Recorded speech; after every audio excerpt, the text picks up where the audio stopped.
오늘은 창세기 31장 17절부터입니다. 창세기 31장 17절부터 24절까지만 같이 봉독하겠습니다.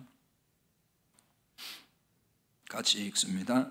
야곱이 일어나 자식들과 아내들을 낙타들에게 태우고 그 모은 바 모든 가축과 모든 소유물 곧 그가 밧단 아람에서 모은 가축을 이끌고 가나안 땅에 있는 그의 아버지 이삭에게로 가려 할세. 그때 라반이 양털을 깎으러 갔으므로 라헬은 그의 아버지의 드라빔을 도둑질하고 야곱은 그 거취를 아람 사람 라반에게 말하지 아니하고 가만히 떠났더라.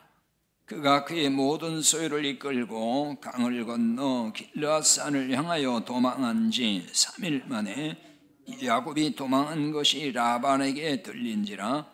라반이 그의 형제를 거느리고 7일 길을 쫓아가 길르앗산에서 그에게 이르렀더니 밤에 하나님이 아람 사람 라반에게 현몽하여 이르시되 너는 삼가 야곱에게 선악간에 말하지 말라 하셨더라. 아멘. 어느 시대나 교회가 위기에 빠질 때가 있습니다.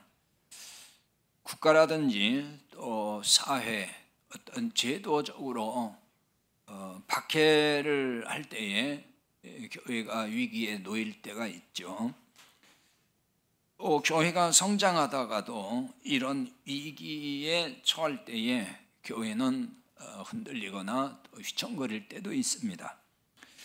그러나 박해나 핍박이 교회를 무너뜨리지는 못했습니다. 오히려 박해 중에 교회가 성장한 사례는 수없이 많이 있습니다. 박해 중에 교회는 더 순전하게 세워졌다는 걸 알 수가 있고, 오히려 그때 복음을 더 힘있게 증거했고 교회가 더 든든히 뿌리를 내려갔던 것을 이런 기독교 역사 속에서 볼 수가 있습니다. 그런데 진짜 교회의 위기는 외부적인 이런 박해라든지 환란에 있지 않다 하는 것입니다. 진짜 위기는 교회 안에서부터 비롯된 문제, 거기에서 시작이 되는 겁니다. 내부적인 어떤 균열과 또 교회가 부패되는 현상, 이런 것들이 진짜 교회의 위기를 가져온다는 것입니다. 교회의 본질이 훼손되는 일에서 위기를 초래하기도 합니다. 그러니까 복음의 변질이 올 때에 교회는 그냥 급속하게 이 길을 맞게 되는 것이고 교회는 어려움에 빠질 수밖에 없습니다. 그 중에서 교회가 양적으로 성장할 때에 조심을 해야 됩니다. 양적으로 성장하면서 교회가 이렇게 변질되는 것은 역사의 교훈입니다. 기독교 역사에서 서양교회도 그렇고 미국도 그렇고 한때 굉장히 왕성하게 양적으로 성장했던 때가 있어요. 그런데 그때 사실은 교회가 부패하기 시작을 했고 세속화되기 시작했고, 그래서 교회들이 점점 쇠락의 길을 걷고 말았다 하는 걸 우리가 알아야 됩니다. 양적으로 성장할 때가 바로 위기의 시작이다, 이렇게 봐야 된다는 거예요. 양적으로 성장하는 것이 나쁘다는 게 아니라, 양적으로 성장하는 건 물론 좋은 일이긴 하지만 그러나 동시에 위기도 그때 시작이 되기 때문에 그런 관리를 잘 해야 된다는 거죠. 위기 관리를 교회가 잘 해야 된다는 겁니다. 그러므로 위기 관리를 해야 되는데 어떻게 해야 할까요? 그 점을 오늘 본문에서 깨닫게 합니다. 야곱이 밧단 아람 라반의 집에 피신해서 왔습니다. 형 에서가 야곱을 죽이려고 하니까 야곱이 피해서 온 것이죠. 혈혈단신 삼촌 라반의 집에 쫓겨왔습니다. 사실은. 근데 이제 거기서 한 20여 년을 이렇게 이제 살면서 세상적으로 보면 참 성공한 사람이 됐어요. 거기서 이제 결혼도 해서 11명의 자식도 낳고 많은 재산이 이제 늘어나고 이렇게 해서 그야말로 거부가 됐단 말이에요. 그러자 이제 라반과 그의 아들들이 야곱을 해치려는 음모를 자꾸 꾸미고 해롭게 하려고 계획을 자꾸 세워갑니다. 여기서 말씀 이미 다 지난번에 드렸듯이 야곱의 일가, 즉 야곱이 이룬 바로 그 공동체는 교회를 모형적으로 보여주는 겁니다. 야곱이 번성하고 부자가 되는 것은 교회가 양적으로 성장하는 것에 대한 하나의 모형이다, 이렇게 볼 수가 있어요. 그러니까 이렇게 교회가 양적으로 성장할 때에 위기가 시작되고 위기가 찾아올 수 있다는 것입니다. 그러면 그 위기의 본질을 어디서 찾아야 할까 하는 건데요, 라반과 그의 아들들이 야곱을 해롭게 하듯이 어떤 외부적인 박해가 오기 때문에 그것이 위기의 본질이라는 이야기일까? 근데 사실 이런 현상은 아까 앞서도 말씀드렸지만은 어떤 외부적인 박해, 이것은 교회의 진정한 위기의 본질은 아니에요. 그런 것 때문에 교회가 망했다거나 교회가 무너졌다거나 그런 건 없어요. 오히려 안에서의 문제가 심각했다, 그겁니다. 이런 점에서 이제 봐야 되는 거예요. 그걸 볼 수 있는 게 하나님이 지금 야곱에게 출생지로 돌아가라고 하시잖아요. 거기에서 답이 있는 거예요. 거기 답을 거기서 찾을 수가 있어요. 라반과 그의 아들들이 방해하기 때문에 너를 해칠 수가 있으니까 여기를 빨리 떠나서 돌아가라, 너의 이제 고향으로 돌아가라, 그렇게 들릴지 모르지만 사실은 그것이 아닌 거예요. 이보다 문제가 될 소지가 뭐냐면은 야곱이 자신의 번성에 만족해서 그곳에 눌러 앉으려고 할 수 있다는 거예요. 그 위험이 있다는 거예요. 그래서 지난번에도 그런 말씀 드렸잖아요. 거기 안주하며 할 수 있기 때문에 자, 이렇게 자꾸만 이제 고난이 오고 박해가 오고 그래야만이 내가 여기 있을 곳이 아니 이렇게 떠날 마음이 생긴다 그랬죠. 이게 지금 문제라는 거예요. 그러니까 하나님이 돌아가라고 하신 진의는 결국 여기에 눌러 앉으면 안 된다. 너는 내가 있을 곳 여기 아니다, 이런 얘기인 거예요. 그러니까 단순히 야곱이 해를 받을까 봐서, 어려움에 처할까 봐서 하나님이 걱정을 해서 여기를 너는 빨리 떠나라 이렇게 한 게 아니라는 거예요. 지금까지 하나님이 야곱을 돌보시고 지켜주셨어요. 이 하나님이 야곱이 거하는 땅 하란에서 얼마를 살든지 하나님이 지켜주지 않겠어요? 그 지켜주는 건 언제나 동일하니까요. 당연히 하나님은 야곱을 이제 지켜주신다는 거죠. 그러나 하나님은 야곱에게 이곳을 떠나서 네 출생지로 돌아가라고 하신다는 거예요. 그 부분에 대해서는 어떤 뜻인지 지난주에 설명을 드렸습니다.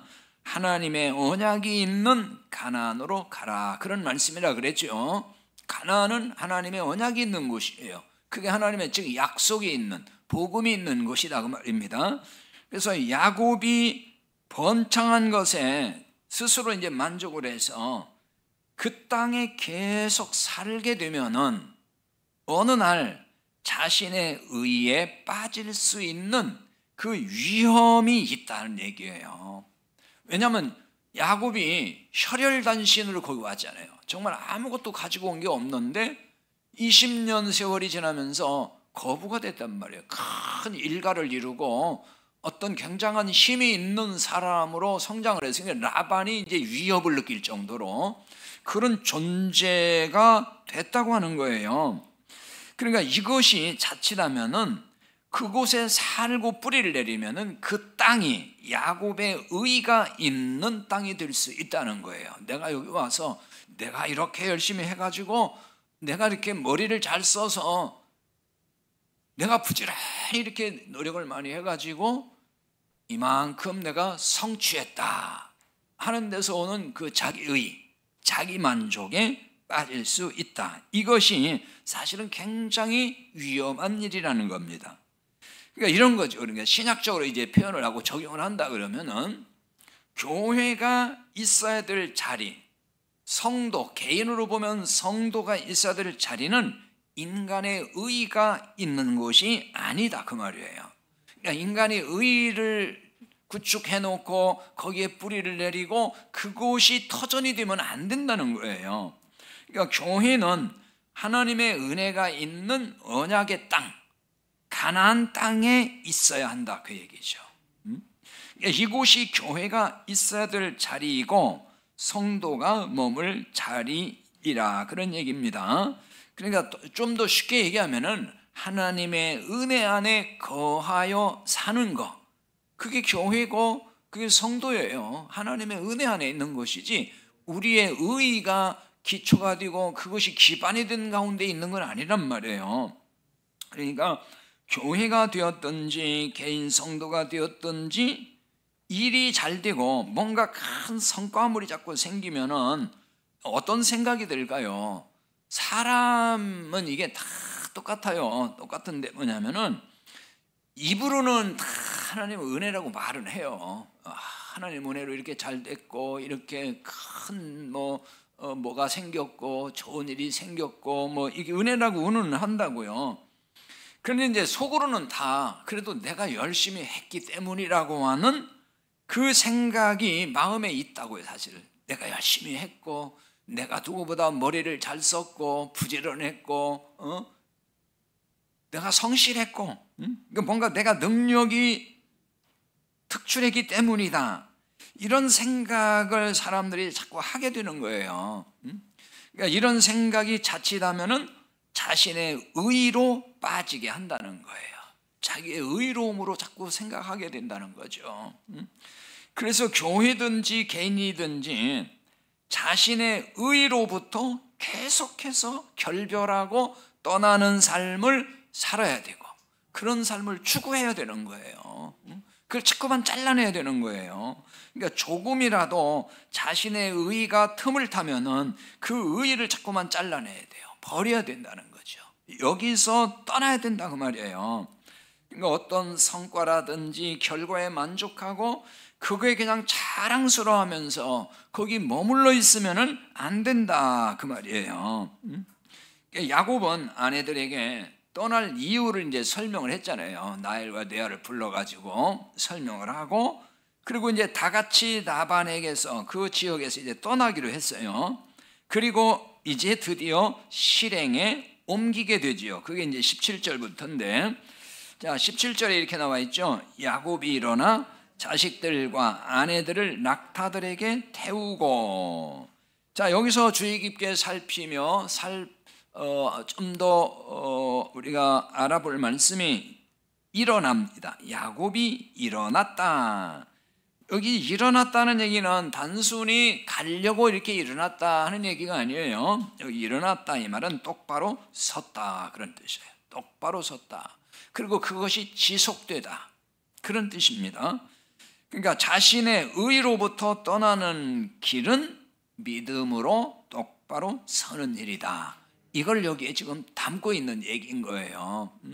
야곱이 떠나는 건 자기 의로부터 떠나는 거라고 앞서 설명 다 했잖아요. 그렇게 떠나는 길이 믿음으로 똑바로 서는 거다. 이걸 이제 신약적으로 표현하면은 십자가 복음으로 똑바로 선다 그 말이에요.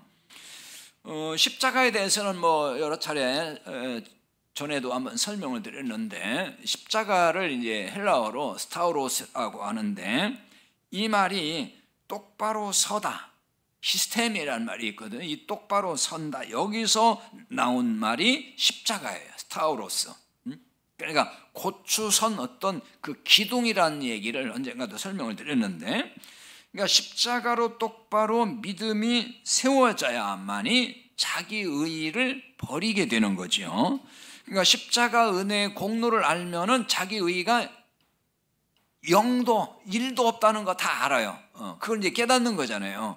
그걸 깨달아야 사실 그 사람에게 구원이 이루어지는 거예요. 내 의의가 아무것도 없구나. 그거 깨달아야. 그래야 그게 이제 믿음으로 세워지는 거란 말이에요. 그러니까 주님이 십자가로 이루신 은혜의 복음으로 믿음이 세워져야 한다, 그 얘기입니다. 그러니까 야곱이 일어나서 떠나는 모습을 통해서 이런 점을 계시해 주고 있어요. 교회가 율법의 의의를 버리고 떠나려면은 십자가 복음으로 똑바로 서야 한다는 거예요. 그러니까 십자가 복음으로 똑바로 서지 못하면은 말씀드렸듯이 율법의 의의에 빠져요. 그걸 다른 말로 자신의 의의라고 하는 거예요. 똑같은 얘기예요. 그 율법의 행위를 통해서 자기 의의를 드러내려고 하는 거, 거기에 자꾸 빠져든다는 거예요. 이것이 바로 그러니까 율법의 의의, 성도들의 어떤 자기 의의, 이건 이제 다른 말로는 이제 공로주의라고도 하는 거거든요. 같은 얘기예요. 거기에 자꾸만 빠져들는 것, 이게 교회의 위기라는 거예요. 신앙생활의 위기는 그런 거예요. 거기서부터 온다는 얘기예요. 그러니까 말씀드렸듯이 이제 교회가 성장하는 건 좋은 일이에요. 그것이 뭐 나쁘다고 하는 게 아니고 좋은 일이지만은 그것은 동시에 위기의 시작이라는 말이 된다. 그래서 참 조심해야 되는 거예요. 왜 그러냐면은 우리 이제 한국교회 여러 상황을 보면 여러분이 다 느끼는 건데, 교회가 이제 성장하면은 인간의 공로주의, 즉 인간의 의의가 고개를 자꾸만 쳐들고 나온다고요. 교회마다 다 그래요. 그래서 교회가 다 문제가 되는 거예요. 교회가 커지고 왜 문제가 되냐, 이런 것 때문에 문제가 되는 거예요. 목회자의 문제도 다 이거예요. 자기 공로주의에 빠지고 신자들은 신자들대로 그러고, 그러니까 충돌이 생기고, 거기서부터 왜 공로를 자꾸 따지니까 서로 내 공로가 크다, 내 공로가 크다, 뭐 이런 거, 암암리에 이런 게 작용하고 이게 갈등이 된단 말이에요. 알력이 되고.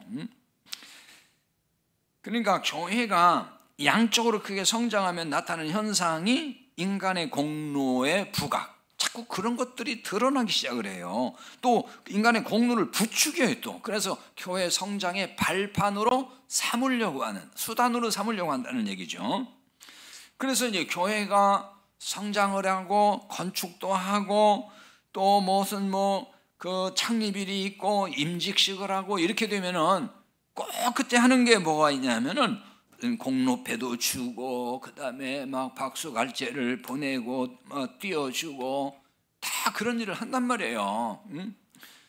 그게 이제 결국은 뭐냐면은 경쟁을 부추기는 거. 근데 이게 이제 한국교회 지금 보편화된 현상이고 하나의 관행처럼 되어 있어요. 교회가 그런 행사를 굉장히 잘한단 말이에요. 그 시간을 통해서 막 부추긴단 말이에요. 이번에도 강남에 몇만 명 되는 그 교회에서 무슨 큰 행사를 해달라고 했는데, 얘기 들어보니까 그 행사를 하면서 누가 10억 작정금했습니다, 이런 얘기를 발표를 했다 그거예요. 그러니까 그게 다 뭐냐면 부추기는 거거든요. 이런 사람도 있는데 당신들은 돈 많다면서 뭐 하고 있는 거야, 이런 거거든요. 이게 지금 한국교회가 참, 그게 계속 결국 공로를 부추기고 공로주의로 가게 만들어가지고 교회를 세속화하기로 결국 가게 만든다. 굉장히 위험한 거죠. 그러니까 이게 교회 위기인 걸 모른다는 거예요. 그냥 교회만 커가면 된다는 생각에 그냥 빠져 있는 거죠. 그러니까 위기의 원인을 엉뚱한 데서 찾지 말고 이런 데서 찾아야 된다는 것입니다. 신자의 공로와 율법의 의의를 강조하는 교회라면은 그건 큰 위기라고 봐야 되는 것입니다.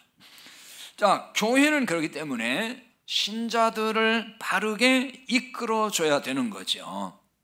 어떤 방향으로 이끌어주는 것이 바르게 이끌어주는 걸까요?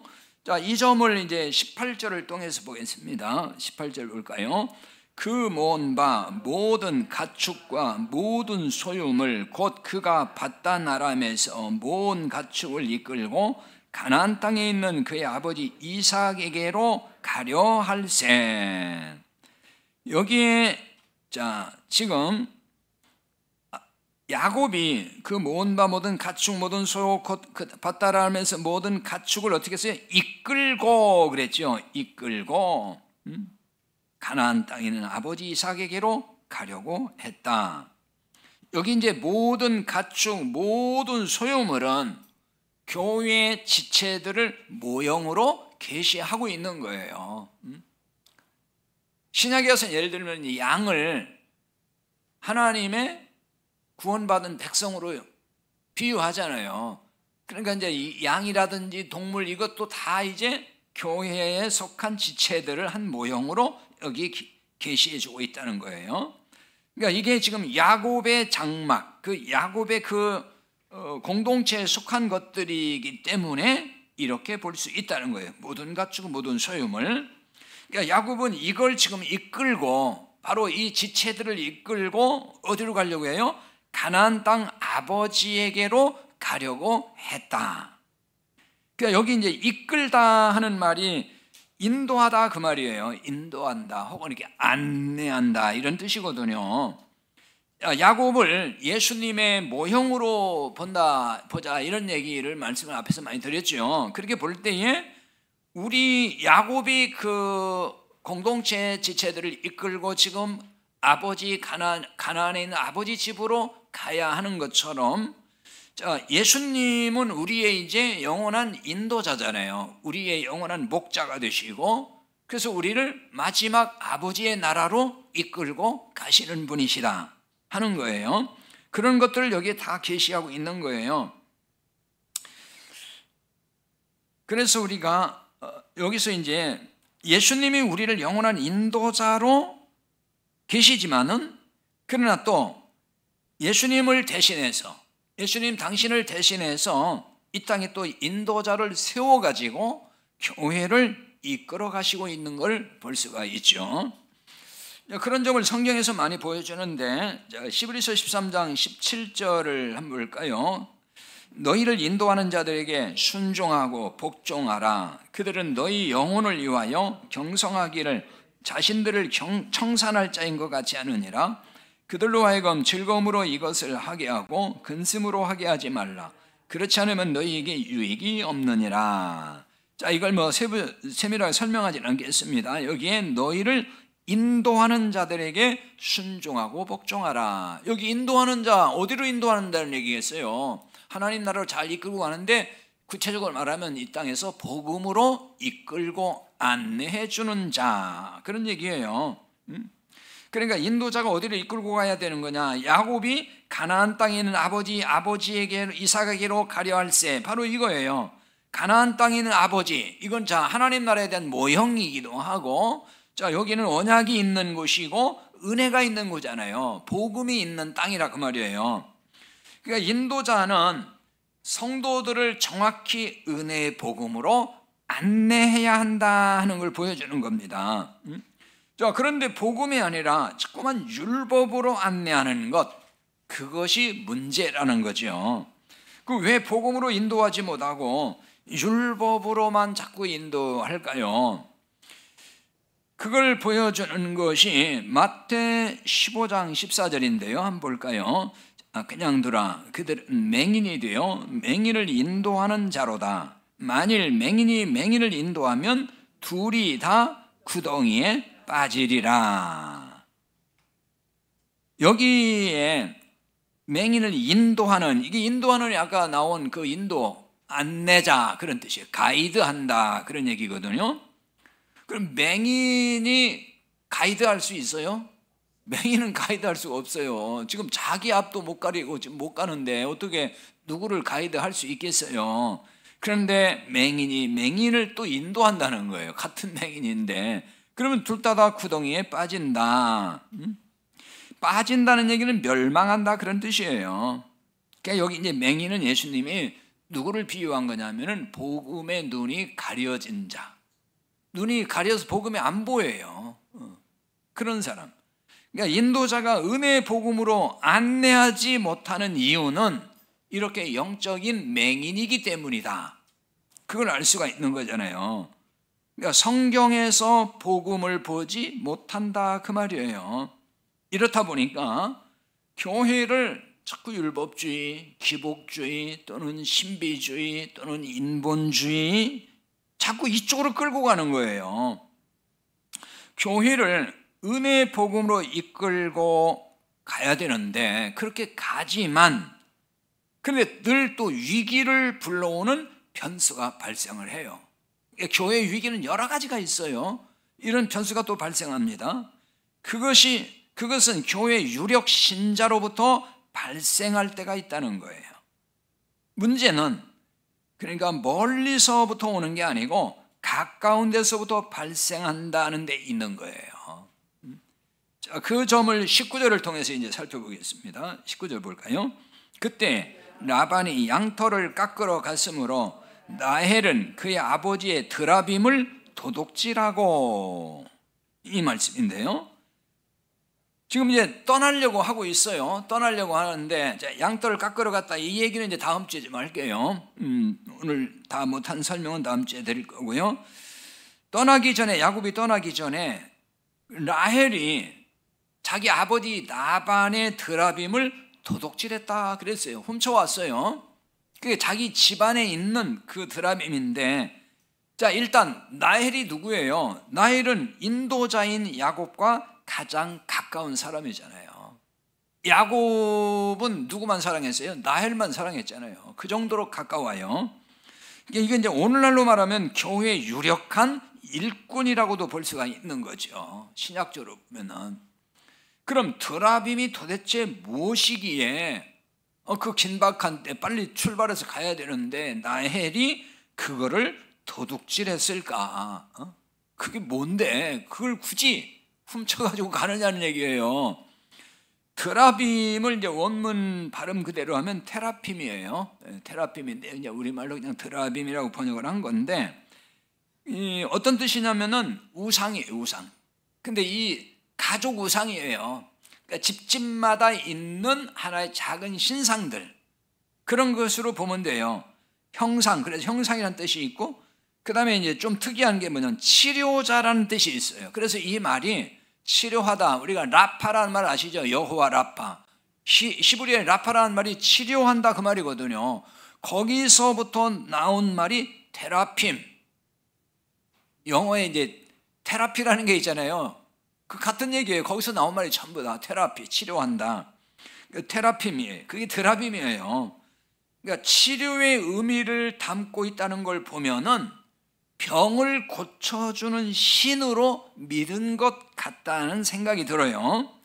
그러니까 이 드라빔이 아까 말씀드린 대로 이제 가정에 모시고 있는 신, 가정의 수호신으로 여겼거든요. 그러니까 아마도 가족이 병들어서 무너질 지경이 되고, 이렇게 되면 그 신 앞에 비나이다 비나이다 우리 아버지 낚여주세요, 우리 아들 낚여주세요, 아마 그렇게 하지 않았을까.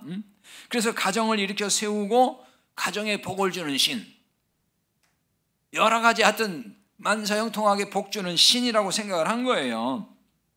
그런데 이 드라빔이 눈에 보이는 신상이에요. 그러니까 주로 이제 나무를 깎아서 만들었다 그러고요, 또 은이라든지 이런 걸로 이렇게 주조해서 만들었다고 하는데, 이 신상이 뭐 특별히 정해진 형태나 모양은 없었다 그래요. 그런데 주로 어떤 사람이라든지 짐승의 형상을 닮은 그런 이렇게 신상을 만들었다 하는 거고요. 그 크기가 그렇게 크지 않았다는 거죠. 그러니까 그러니까 이동하기 편하고 들고 다닐 수도 있는 아마 그 정도의 어떤 사이즈였던 것 같아요. 그럼 이제 여기서 중요한 게 이거잖아요. 아니, 이런 신상 우상을 왜 라헬이 이걸 굳이 이걸 가지고 갔을까? 그럼 라헬이 이런 신상을 훔쳐서 간 건 뭘 의미할까요? 여호와 하나님은 눈에 보여요, 안 보여요? 눈에 안 보이잖아요. 눈에 보이지 않는 여호와 하나님 대신에 보이는 신을 의지하고 있다, 그런 얘기가 되는 거예요. 사람들은 항상 보이는 신을 원해요. 그러니까 하나님이 안 보이니까 사람들이 안 믿어요. 자기 눈앞에 보이게 해주면 믿겠다는 사람 많잖아요. 그래서 자꾸 우상을 찾아가는 거예요. 그러니까 대부분 사람이 다 눈에 보이는 신을 찾거든요. 이스라엘 백성도 그랬잖아요. 그러니까 시내산 밑에서도 금송아지 만들어 놓고 이게 여호와로다 그랬잖아요, 이 사람들이. 그러니까 이게 하나님이라고 우리가 인정하자. 하나님이라고 우리가 믿으면 되는 거 아니냐. 하나님 안 보이니까 이게 하나님이야 우리가 믿으면 되는 거지. 그리고 그냥 하나님 믿으면 똑같은 하나님 믿는 거지. 이렇게 생각을 한단 말이에요. 여기서 다 이게 우상이 나오는 거거든요. 그러니까 오늘날도 마찬가지예요. 이 하나님을 우상으로 섬기는 소위 기독교인이 엄청 많아요. 우상으로 섬긴다니까요. 우리가 하나님을 정확히 알기 때문에 우리는 그와 상관없는 신앙생활을 한다고 하지만은 그렇지 않은 사람 많다니까요. 예를 들면은 주일 예배 마치고 돌아가다가 무당한테 가가지고 점도 보고 뭐 날짜도 뭐 우리 이사 가는데 언제쯤 날지 물어도 보고 이런다는 거예요. 그러니까 그게 그 무당들에게서 나온 얘기예요. 기독교인이 많이 온다고 그래요. 그 기독교인은 어떤 기독교인이겠어요? 하나님을 성경이 가르친 그 하나님을 믿는 게 아니고 자기 나름대로 설정해 놓은 어떤 그 신, 그냥 복주는 우한질고 막아주고 그런 신 정도로 그냥 믿는 거라고요. 그러니까 성경이 가르치는 하나님이 아닌데 그런 하나님, 그 하나님으로 그렇게 믿는다는 거죠. 그러니까 왜 우상 앞에 가면 이렇게 지성을 드리고 정성껏 섬기면은 복 주고 뭘 이렇게 들어준다, 소원 들어준다는 것이 강하잖아요. 그게 우상 섬기고 미신 섬기고 이방 종교가 다 그런 거잖아요. 그러니까 하나님을 그런 대상으로 그냥 안다는 거예요. 가서 열심히 지성을 드리고 하나님을 위해서 뭔가 바치고 정성을 쏟고 그러면은 하나님이 내 소원 들어준다. 그건 성경이 가르치는 하나님 아니죠. 나반의 집안은 이제 드라빔을 섬기고 있어요. 그게 이제 그 집만 그런 게 아니고 그 이방 지역, 그 당시 중동 지역의 모든 사람들이 이렇게 살아요, 사실은. 그러니까 라헬은 이런 집안에서 태어났고 여기서 지금 자란 사람이에요.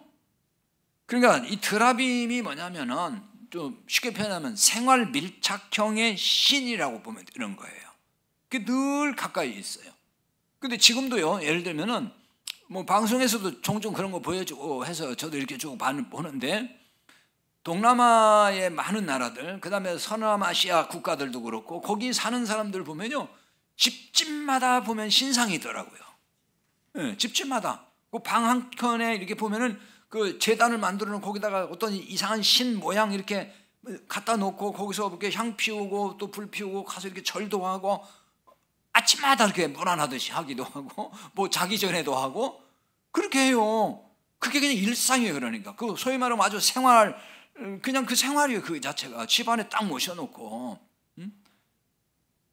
지금 아마도 그 시대에 여기 지금 드라빔은 그와 같은 신 종류고 그 시대의 사람들이 그렇게 다 일상화된 삶이었다, 이렇게 볼 수 있는 거죠. 그래서 라헬은 이런 집에서 지금 떠나고 있는 거거든요. 지금 여기를 떠나고 있는데 그런데도 이거를 놓지 못하고 있다는 거예요.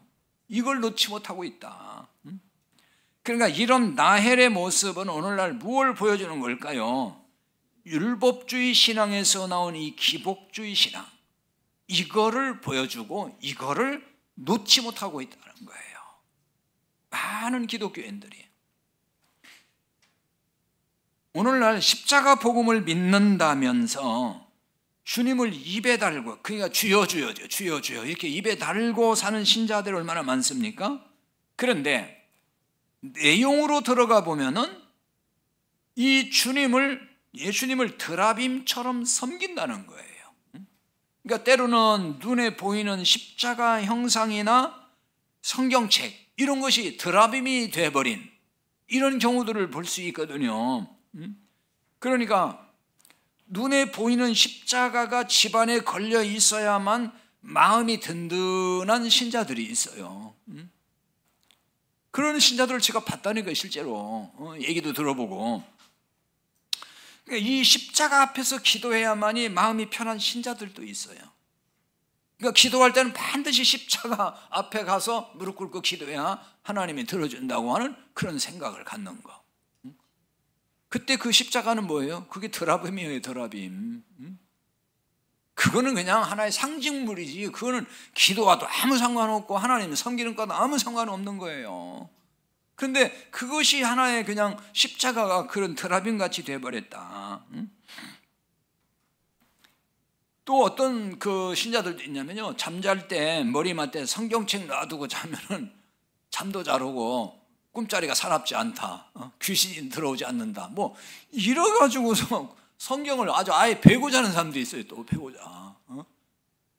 그게 성경책이 뭐예요? 그게 드라빔이지. 그때는 그게, 그런 때는 드라빔인 거예요. 그게 바로 성경책은 베고 자라고 준 게 아니고 읽어보고 거기서 하나님의 음성을 들으라고 주는 거지. 그거 옆에서 논다고 무슨 뭐 귀신이 안 달라붙고 뭐 사탄이 뭐 안 들어오고 이런 거 아니란 말이에요. 아무 상관없어요, 그거하고는. 근데 이제 복음을 잘 모르니까 이제 그런 일종의 해프닝은 해프닝이기도 하고, 어떻게 보면 너무 안타까운 현실이 실제로 있다니까요. 제가 이거 다 그냥 하는 얘기가 아니에요. 그런 걸 봤다고, 제가 그런 얘기도 직접 듣고. 그러니까 이런 유형의 신앙생활, 이런 걸 보고 이제 종교 생활이라고 하는 거거든요. 이게 다 율법주의 신앙에서 나오는 기복주의 형태예요. 이게 바로. 그러니까 율법주의는요, 무슨 성경에 있는 그 율법만을 얘기하는 게 넓은 의미에서는 세상이 다 율법 아래 있고 모든 종교가 율법주의예요. 다 그런 점에서 제가 말씀을 드리는 거예요. 그러니까 그건 다 기복주의거든요. 그런데 이보다 더 교묘한 것이 뭐냐면요, 특별한 종교 행위를 의지하는 거예요. 그러니까 한국교회 유행처럼 번지고 있는 각종 특별 기도회 같은 그런 어떤 프로그램, 이런 거거든요. 그게 제가 이렇게 목회를 오래 하다 보니까 꼭 그 유행 타는 게 있더라고요. 프로그램이 기도회라든지 성경 뭐 공부라든지 이런 그런 여러 가지 형태로 뭐 이렇게 그때마다 유행되는 게 있어요. 지금 요즘에 또 유행되는 것도 있고, 한 20년, 30년 전에 유행했던 것도 있고, 그러다가 사라지더라고요. 그리고 또 다른 것이 나와. 그게 뭐냐면은 이거 해도 안 되고 저거 해도 안 되니까 자꾸 그 뭔가 프로그램을 개발해가지고 해보는 거예요. 그거 안 돼. 그런데 해봐도 신자들이 그런데 변화되는 것도 아니고 뭐가 달라지지 않거든요. 자꾸 뭔가 해보려고 그래. 그래도 지금 계속 유지되는 게, 제가 보니까 1000번째 기도회라든지 또 요즘에 많이 유행되는 그 다니엘 기도회 뭐 이런 거 있잖아요. 이게 하나의 대표적이에요. 제가 볼 때. 저는 기도하는 자체를 나쁘다고 보는 건 아니에요. 기도는 하는 건 맞는 거, 우리는 기도 많이 하는 건 좋은 거예요. 그런데 뭐가 문제냐면은 이런 기도회나 집회에 빠지지 않고 참석하는 그 자체를 믿음이라고 생각을 한다는 거, 그건 아니라는 거예요. 열심히 이런 종교적 행위를 하면은 하나님이 복을 주신다는 믿음으로 할 때에 그건 올바른 믿음이 아니라는 거예요. 그러니까 이들이 하는 기도의 내용을 보면은 자신의 기도 행위를 그냥 의지한다는 인상을 주거든요. 내가 이렇게 했으니까 이런 거, 그게 중요한 게 아니에요. 그러니까 자신들이 열심히 하는 기도 행위에 의지해서 응답해 달라는 식이거든요. 하나님의 뜻을 구하는 기도의 본질은 다 사라져버리고 인간의 욕심을 이루려는 노력밖에 없어요. 보면은 기도의 본질을 몰라요. 그러니까 이것이 현대판 드라빔이다, 이렇게도 볼 수 있는 거예요. 그러니까 복음을 말하는 교회에서조차도 이런 현대판 드라빔을 놓지 못하고 있다. 그걸 이렇게 결별을 못하고 그걸 계속 활용한다는 거예요. 그럼 왜 자꾸 한국교회가 그걸 활용할까요? 성장주의에서 벗어나지 못해서 그러는 거예요. 어떻게 하든지 신자들을 열심내게 하고 싶어하고 열심내서 뭔가 사람들 자꾸 끌어모으려고 하고 하는 그 욕심, 그거를 못 버리다 보니까 이게 복음이 아닌 걸 알면서도 계속 그런 프로그램 도입해가지고 신자들만 지치게 만들어 간다, 그 얘기입니다. 그 어떤 교회 신자들이 그 얘기를 하더라고요. 그 자기 교회 담임 목사님이 2, 3년마다 그냥 프로그램을 바꿔가면서 계속 신자들을 지치게 한다는 거예요. 뭐 하나 가져와서 막 한 2, 3년 해보다가 또 안 되면 다 때려쳐버리고, 또 어디가 세미나 가서 배워가지고 와서 또 그거 해가지고 신자들 또 막 그냥 밤낮 끌어모아가지고 시키고, 또 안 되면 그냥 또 그냥 때려치고 다른 거 하고. 그 신자들은 그거에 끌려가지고 그냥 지쳐버리긴다, 이런 얘기를 어떤 교회 신자가 하더라고요. 참 그거 안타까워요, 그런 얘기 들어보면은. 자, 인도자가 복음으로 인도해도 신자가 드라빔을 숨기고 있으면 안 되는 거예요. 야곱이 약속의 땅 가나안으로 가려는데 라헬이 왜 그 드라빔을 훔쳐가지고 가지고 가냐고요. 그건 야곱도 몰랐거든요, 사실은. 다음 주에 이제 그런 얘기 나오지만 야곱도 몰랐어요. 그러니까 이 같은 현상이 오늘날 교회도 있다, 그 얘기입니다. 드라빔을 버리지 않으면은 이것이 나중에 교회의 발목을 잡아요. 이런 부분은 이제 다음에 상고할 부분인데요. 아무튼 율법의 어떤 드라빔 이런 거 다 버리고 복음 안에서 반듯하게 세워지는 교회가 될 때에 주님이 정말 기뻐할 수 있는 교회가 된다 하는 점을 깨달아야 되겠습니다. 이제 찬송하고 마치